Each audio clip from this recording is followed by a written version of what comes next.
Hey! So, we have many good news just this week. The Voyage show got some incredible recognitions, but also the Voyage album. You've all heard it earlier this week. ABBA is nominated for the Grammy Awards again, and this time with no less than 4 nominations. Last year, they were nominated for Record of the Year with I Still Have Faith in You.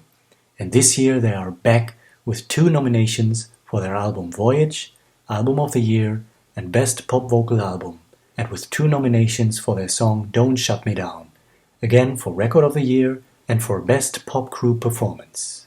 In a moment we will ponder what that means, what great importance this has, but why are they back at these awards for a second year? Well, the Grammy Awards recognize recordings and artists from the period between the 1st of October the previous year until the end of September the current year. Last year, ABBA released I Still Have Faith in You in early September, so they were in for last year's Grammy Awards with that song. But they only released the album in November, which is why it could not be recognized last year and is now nominated this year. A very clever release window indeed. But on the other hand, you can be clever or not, there wouldn't be a nomination if the music wasn't good enough, if the Grammy Awards wouldn't recognize quality. And so we have 4 nominations for ABBA this year. But what does it mean? How important is it for ABBA, for the industry? Well, we remember ABBA's very own comment last year for their very first Grammy nomination ever. A Grammy Award should be mandatory for those who leave 40 years between albums. So I think they are the first ones who don't take these things too seriously. But if I take a look at all the other nominees this year, ABBA sticks out like a sore thumb. This is quite serious. First of all, look at the amount of people, of songwriters and producers on most of those other albums that are nominated together with ABBA.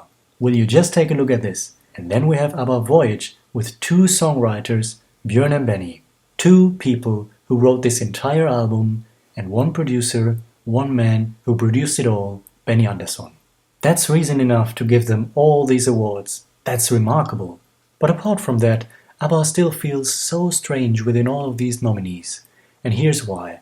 I'd say roughly 90% of all these artists are not only contemporary artists, but 90% are American. And that's what these awards are.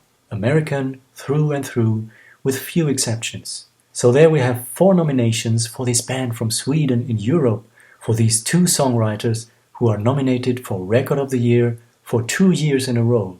That is quite an achievement in and of itself. Yes, I know we're talking about ABBA, the pioneers for European pop music, but just to have so many nominations at this American award show 40 years after they took their break, amidst so many contemporary artists, that's good.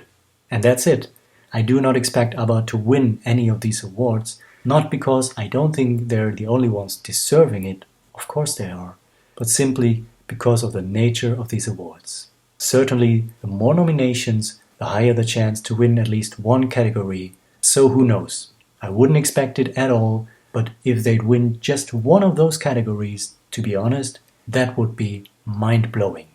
Now before we move on, one last thing to solve a little mystery. On Super Deluxe Edition they wrote I Still Have Faith in You was nominated for Record of the Year last year.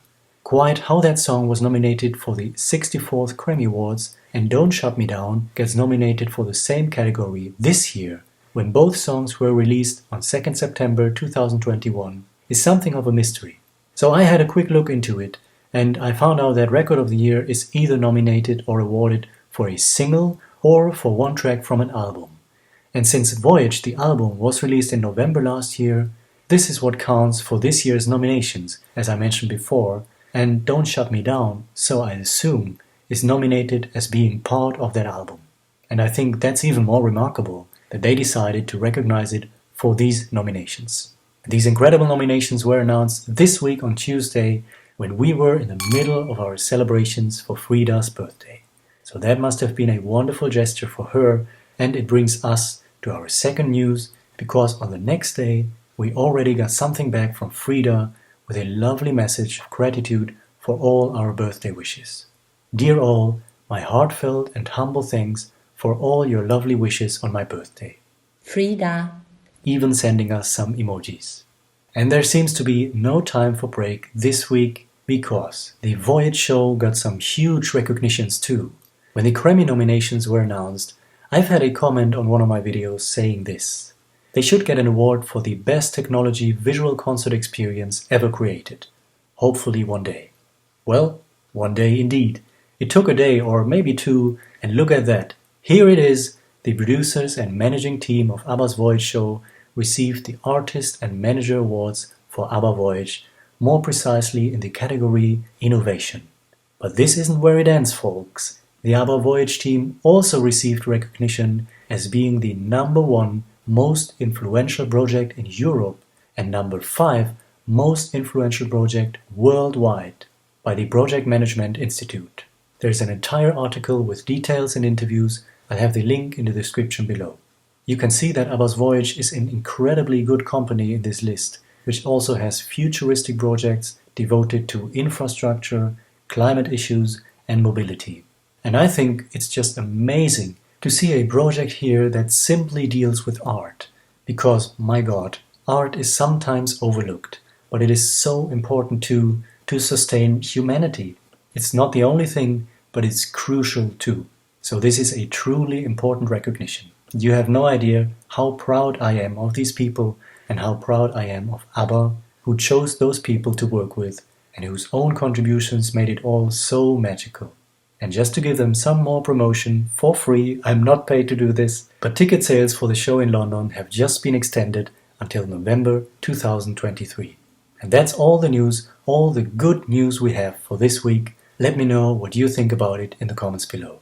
Next time, we're diving into ABBA's most recent digital release, 9 performances from ABBA in concert on their YouTube channel, because those have some striking changes to what we've seen and heard before.